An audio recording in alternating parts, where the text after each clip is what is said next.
Chapter 24, A Fledgling Thief. He was not alone for long. Mrs. Griffin and Stewcat had no sooner vanished from sight than Harvey heard a voice calling his name. The air was still thick with dust, and he had to look hard for the speaker. But after a little time he found her, stumbling toward him. "Lulu? Who else?" she said with a little laugh. The lake's dark water still soaked her from head to foot, but as it ran from her body and into the ground, the last traces of her silver scales went with it. When she opened her arms to him, they were human arms. "You're free," he said, running to her and hugging her hard. "I can't believe you're free." "We're all free," she said, and glanced back toward the lake. An extraordinary sight met his eyes, a procession of laughing children coming toward him through the mist. Those closest to him were all but returned to their human shape, those behind them still shaking off their fishiness step by step. "We should all get out of here," Harvey said, looking toward the wall. "I don't think we'll have any trouble getting through the mist now." One of the children behind Lulu had spotted a box of clothes in the rubble of the house.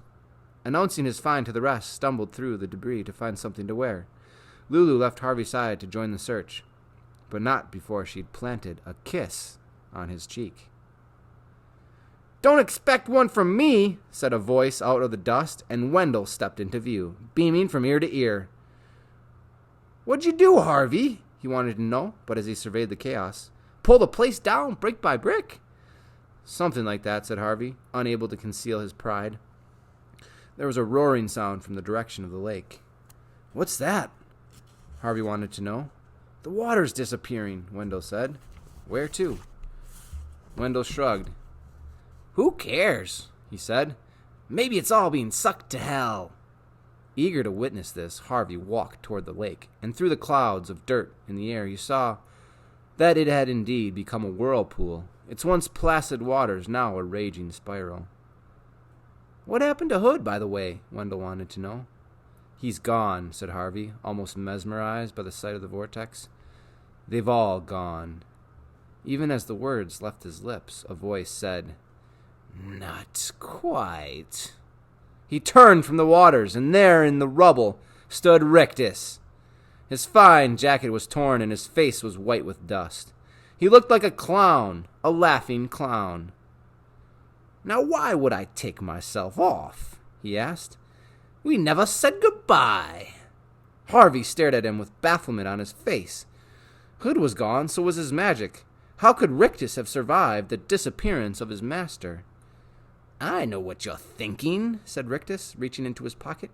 "You're wondering why I'm not dead and gone. Well, I'll tell you. You did some planning ahead. I did some planning ahead." He drew a glass globe which flickered as though it held a dozen candle flames out of his pocket. "I stole a little piece of the old man's magic, just in case he ever got tired of me and tried to put me out of my misery." He lifted the globe up to his leering face. "I've got enough power here to keep me going for years and years," he said. "Long enough to build a new house and take over where Hood left off. Oh, don't look so unhappy, kid. I got a place for you right here." He slapped his thigh. "You could be my bird dog. I'll send you out looking for kitty winkies to bring home to Uncle Rictus." He slapped his thigh a second time. "Come on," he said. "Don't waste my time now. I don't." He stopped there, his gaze dropping to the rubble at his feet. A terrified whisper escaped his throat. "Oh, no," he murmured. "I beg." Before he could finish his plea, a hand with a foot-long fingers reached up from the rubble and snatched hold of his throat, dragging him down into the dirt in one swift motion. "Mine," said a voice out of the ground. "Mine." It was Hood, Harvey knew. There was no other voice on earth that cut so deep. Rictus struggled in his creator's grip, digging in the debris for some weapon, but none came to hand. All he had was his skill as a persuader. "The magic's yours," he said. "I was holding on to it for you." "Liar," said the voice that rose from the debris. "I was, I swear." "Give it to me then," Hood demanded. "Where shall I put it?" Rictus asked, his voice a strangled croak. Hood's hand loosened him a little, and he managed to haul himself to his knees. "Right here," Hood said. hanging onto Rictus's collar by his littlest digit, while his forefinger pointed down toward the rubble. Pour it into the ground. But into the ground! Rictus pressed the globe between his palms, and it shattered like a sphere of spun sugar, its bright contents running out between his palms and into the ground in front of him. There was a moment of silence, then a tremor ran through the rubble. Hood's finger let its captive slip, and Rictus hurriedly got to his feet. He had no chance to make an escape, however. Pieces of timber and stone instantly moved over the heaps of rubble, toward the spot where he'd poured the magic. Several lifted high into the air. All Rictus could do was cover his head as the hail increased. Harvey was clear of this flying debris, and might well have made a retreat in these few moments, but he was wiser than that. If he fled now, he knew his business with Hood would never be finished. It would be like a nightmare he could never quite shake from his head. Whatever happened next, however terrible, it would be better to see it, and understand it than to turn his back, and have his mind haunt him with imaginings to his dying day. He didn't have to wait long for Hood's next move.